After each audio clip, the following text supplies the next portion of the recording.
Okay, so you want to know where the name came from, huh? Well, It's, it's it's best.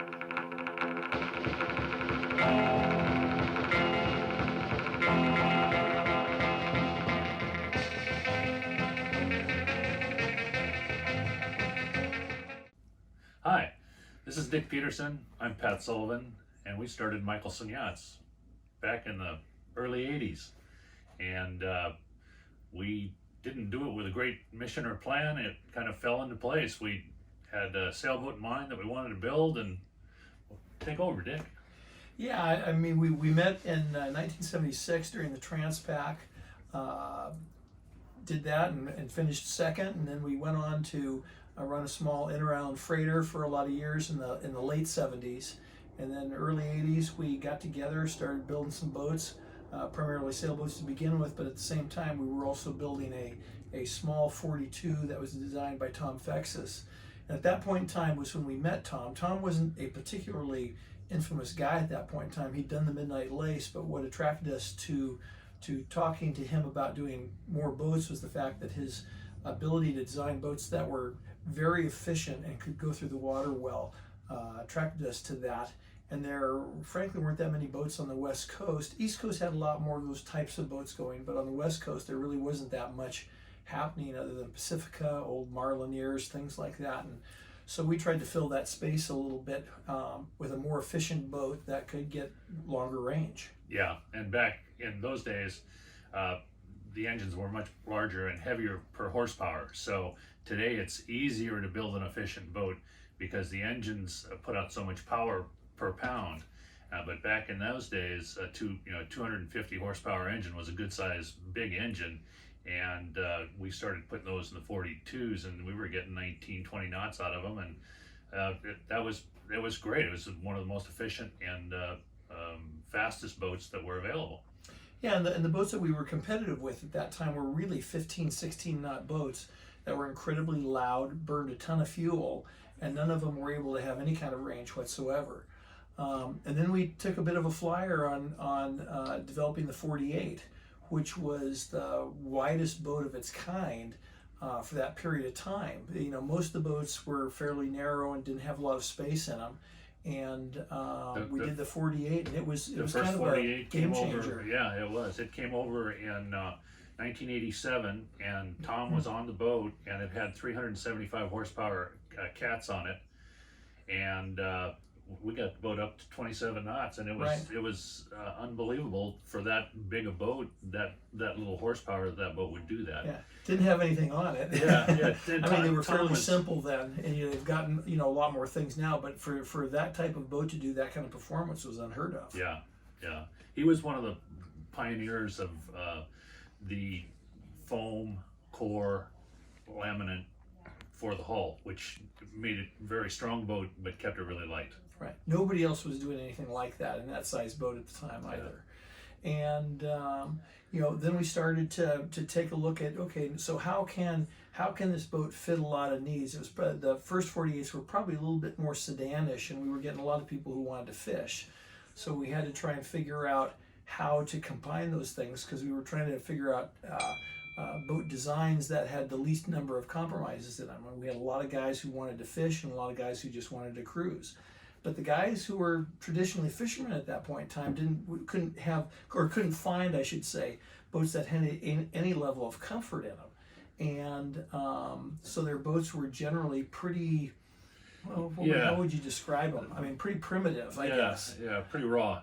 And then everybody wanted their wives to go out and go fishing with them and be comfortable, and the wives wanted a certain amount of creature comforts, and so we started incorporating that into the boats, and it worked out real well for us.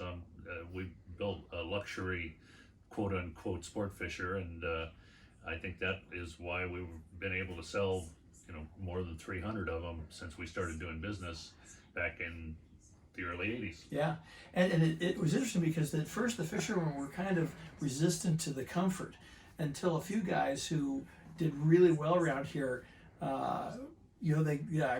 specifically one guy, T-Bird, probably caught more fish than anybody, and he was very resistant to a comfortable boat. And then he spent a few weekends out on the boat, and he came back and he said, wow, that's kind of a game changer to not have to, just kill yourself and be able to be out on the boat and really enjoying it as much as the other thing. And then in the scheme of things, there was the 60 that came along, but the other thing that probably made a huge bit of a game-changing thing for Mikelson as far as people's awareness of it was the 72 project. It was the first boat of its kind, really, even including some things on the East Coast, that was a sport fisher of that size that had that level of comfort, range, and it was a beautiful boat. Tom really outdid himself on how the boat looked and made a big impact, and we got a ton of press in all the big magazines at that particular point in time, and people who had not heard of us prior to that started to hear about us. That was about 92. Correct. And we were building the 72s over at Knight and Carver in San Diego. And then subsequent to that, we have introduced a 75, which we build at our factory in Taiwan. And that's a fantastic boat. So that's as large as we've ever built, and 42 is the smallest we ever built. But we've built several models between that, and the current models now run the Mikelson 43, which has been very successful. We've got over 90 of them in the water now. We've got the Mikelson 50, which is really where it came from, the 48, but we've been building that since 1987, and we've got nearly 100 of them in the water. And from that we go to the 57, which is the latest design that we've done, and those are kind of a family. The 43, the 50, and the 57 are all sport fisher designs, flybridge, pretty similar. So I don't really remember exactly where I was at, but when your phone rang. 50 at the kind of the end of the initial 57 story. The 57, we're actually sold out to hole number 11 on that, but that was the biggest of that family of boats. And then Dick had an idea for a long-range cruiser, which has been a very successful boat, and we're sitting on one of our Nomads right now. This is Dick's boat. Hull number 23. Yeah, hull number 23. And what's interesting about it too is, because we also had the 61 project in there. What years were we doing the 61s? The first one came in 2001, and the last one was about 2008. And what's interesting about that is that the Nomad and the 61, if you were to describe them with a list, you would think that they were the exact same boat, because they're both pilot house type boats with this similar type of arrangements, but the mission of each boat is completely different.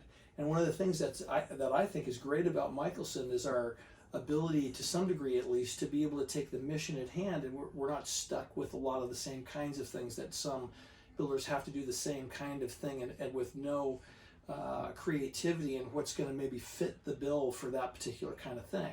And so we had the 61 and the Nomad, which both had this similarity, but they both did completely different things and have a completely different look. It was a lot of fun to do that, and both boats have had a tremendous success and a lot of time going many different places. Yeah. This 59 Nomad holds 2,000 gallons of fuel minimum, and we've had customers take them to Hawaii from San Diego. So it's a long range boat, and it's a heck of a fishing boat, and it's a very, very comfortable boat as well. At 9 knots, you're getting a mile per gallon, something like that. At 9, we're burning about 5.7. Okay. At 10 knots, we're burning just under 1 gallon per mile. But a fun story is, I remember, these are super capable, super easy boats to go places. We delivered one of the Nomads to a guy, and he was going to go out for his like 2-3 day shakedown, and like a week later we were still trying to figure out where the heck he was, and he gave us a call about 2 weeks later from Panama, and he said, everything was going pretty good, so he just kept going.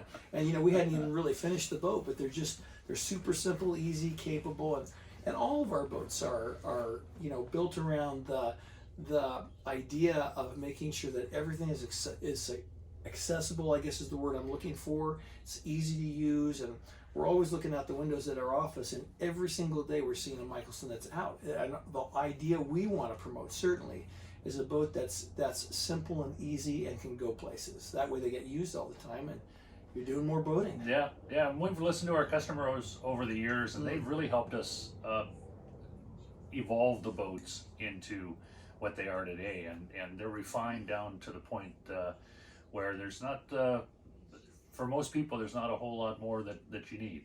It's pretty well a complete boat with every feature that you can think of.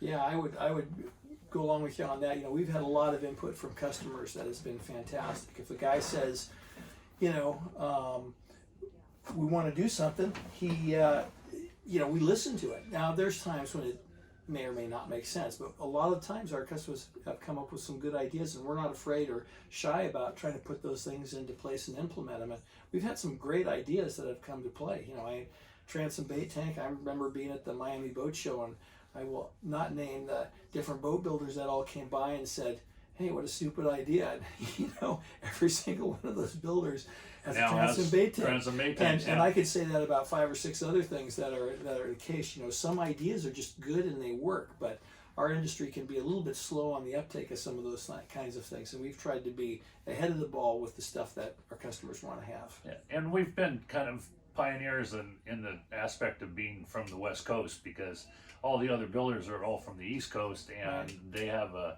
mindset in what a sport fisherman should consist of and what it should have. And out on this coast, we look at things a little differently, and we fish differently. We fish a lot off the bow, where on the East Coast, that's kind of unheard of. So the rails, side rails, bow rails, a pulpit, all that is very important to people who fish on the West Coast. People on the East Coast laugh at it and don't know what it's for, but and they don't go anywhere either. You know, a lot of the boats on the East Coast are coming out of the cuts, have a short distance to go, and they fish. Most of our guys are going places. You know, whether they need to or not, they want to. It's the adventure of being able to get to all these extraordinary places and go do different kinds of fishing all over. It's pretty fun. We had a El Sueño, which is a 62 Nomad, left yesterday for La Paz. So they're going to fish down Mag Bay. It take 11 days. Then they're going to end up in La Paz, Mexico, and they're going to keep the boat down there for the winter. So and our customers are going far. I mean, that's a 1,500 mile trip, and they you know, have the fuel to do it, and they're going to catch a lot of fish on the way. I'm sure. I've gone with them before, and they're great fishermen. So it should be a fun trip for them. Yeah. Okay, so you want to know where the name came from, huh? Well, it's Mikelson, by the way. It's Mikelson, not Mikelson. So it is Mikelson. Right.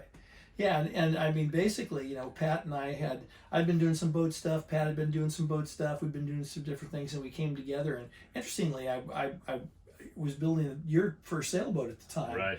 And we had this vision for some things, but we had to figure out a name. You know, what are we going to call this thing? So we sat around one night having a couple of beers, and you know, his middle name is Michael and mine's Peterson, so we just kind of combined the two things and spelled it funny. I mean, isn't that what you remember? Yeah, that was it. We wanted to seem kind of Norwegian. Yeah, we like that little thing too. Yeah. But there, we have had, and it's been pretty humorous. There have been times, you know, in our history where we'll get a call from a guy who'll go, "Hey, listen, I'm a close personal friend of Mr. Mikelson, so, you know, can I talk to him?" He'll call into the office, and so we just go along with it. And even when people miss, you know, I've said, we've had people that say, we'll go, "Oh, it's Mikelson," and they'll go, "Oh, no, it's Mikelson." So we go, "Okay, fine, yeah, sure, you bet." And no, Phil Mikelson does not own the company. Right, no. That's right.